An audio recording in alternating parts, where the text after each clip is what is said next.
Howdy. Well, I've done something about this once before, but I decided I need to clean it, so I'd show how to field strip it and talk a little bit about the history, but not a lot.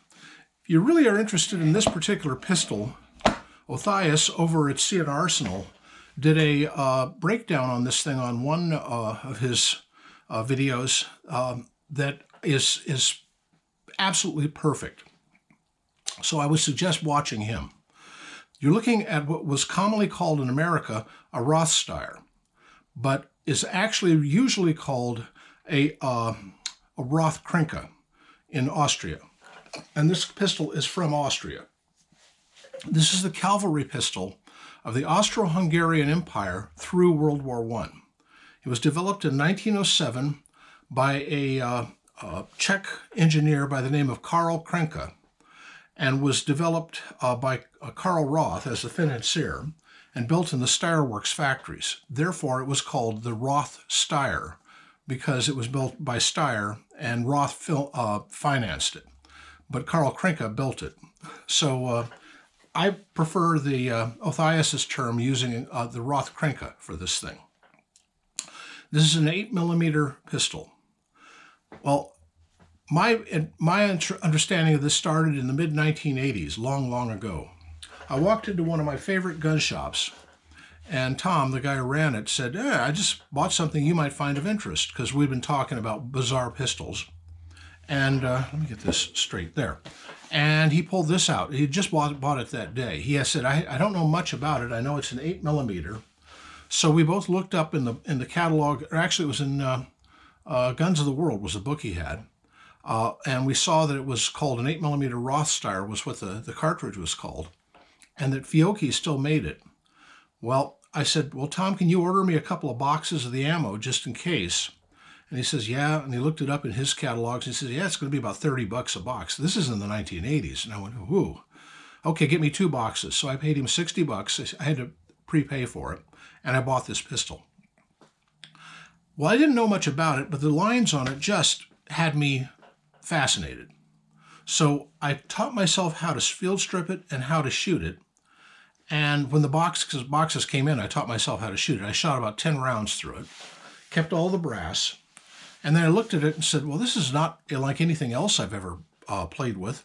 Could not find reloading dies to save my soul. I found some Nambu dies, which are close, and I found a single maker of bullets for it that, of all people, it was Abercrombie & Fitch that had the bullet mold.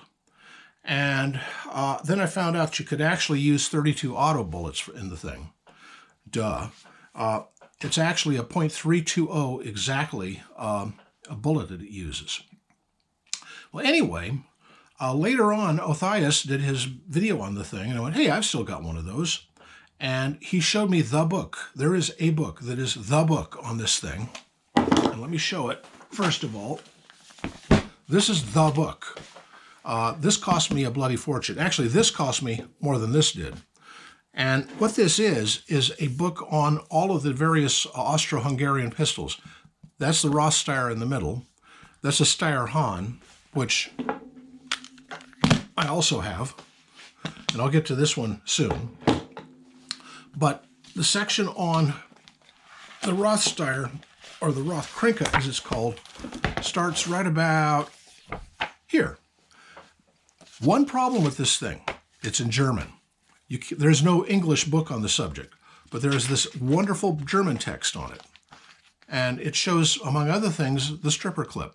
Now that stripper clip is impossible to find these days, and if you find it, it's actually worth more than the gun.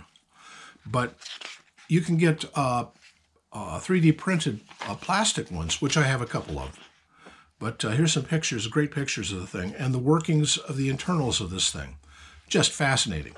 Well, just to show you how it works, I just thought I'd show you the book. This is the book. If you're interested, it's still available. It's, I forget how many hundreds of dollars, but it's an expensive book, but it is still available. And it's in, as I said, it's in German. Auf Deutsch wahrscheinlich, but not much.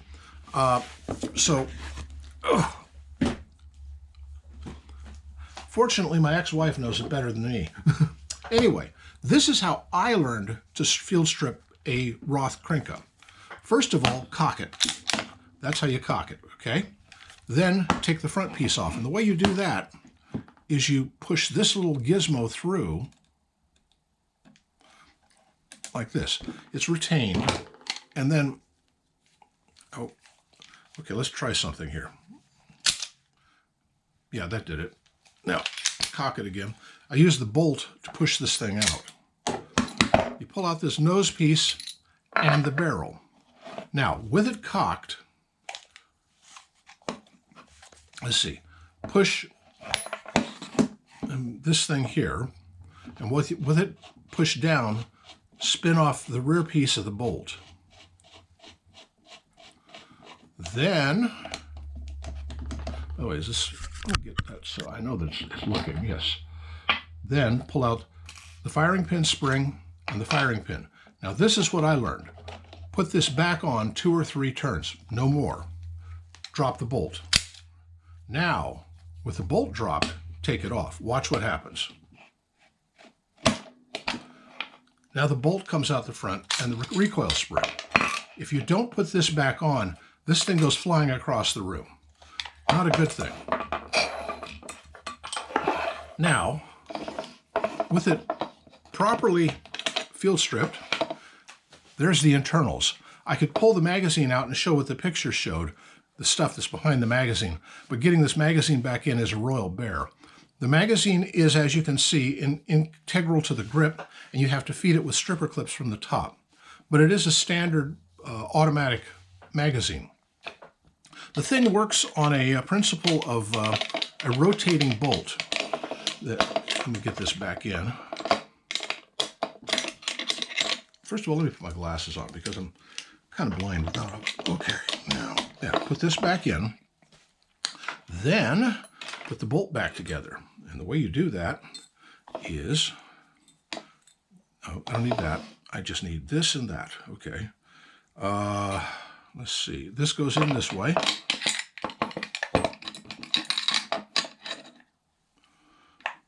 Put this in here.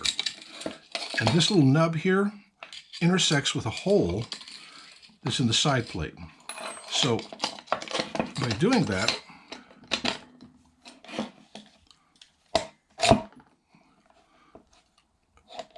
okay,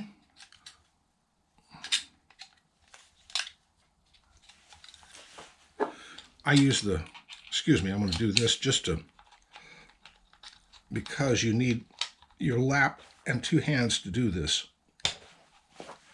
Okay, get it enough out that I can put this back in. Bring it down 2 or 3 things and then pull it back. Pull this off. Put the barrel in. Yeah, by the way, notice the locking lugs here and 2 more lugs here that are offset in like a diamond pattern. Those fit into this thing, which spins and pivots like that. And by spinning and pivoting, it rotates the bolt as it fires. And it's just a fascinating system. Then, with it cocked, pull that back off, put the firing pin back in, put the firing pin spring back in, put the end cap back on, and crank it down. And crank it all the way down.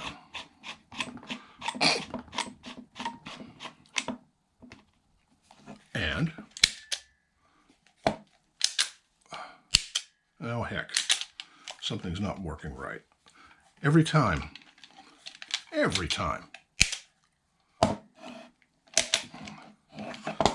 Let me get a screwdriver or something. Why not this? It's brass.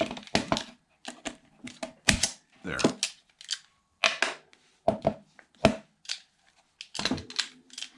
Oh well. I don't know why it is. It's just my fate that when you put things back together again and you do it exactly the way the manual says, well, the only difference is this front part. They don't set the thing the way I do because it's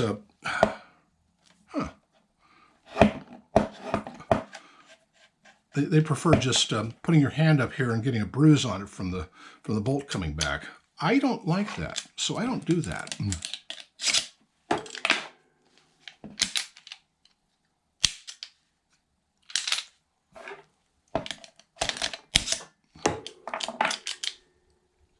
How come you're not going? Well, you know, work. Well, anyway, that's the basic idea. Once I have it figured out, I'll put it all back together again. Please excuse this. Normally, I know I get it to work fine until I turn the camera on. Wait until I do the Steyr Hahn. It's worse.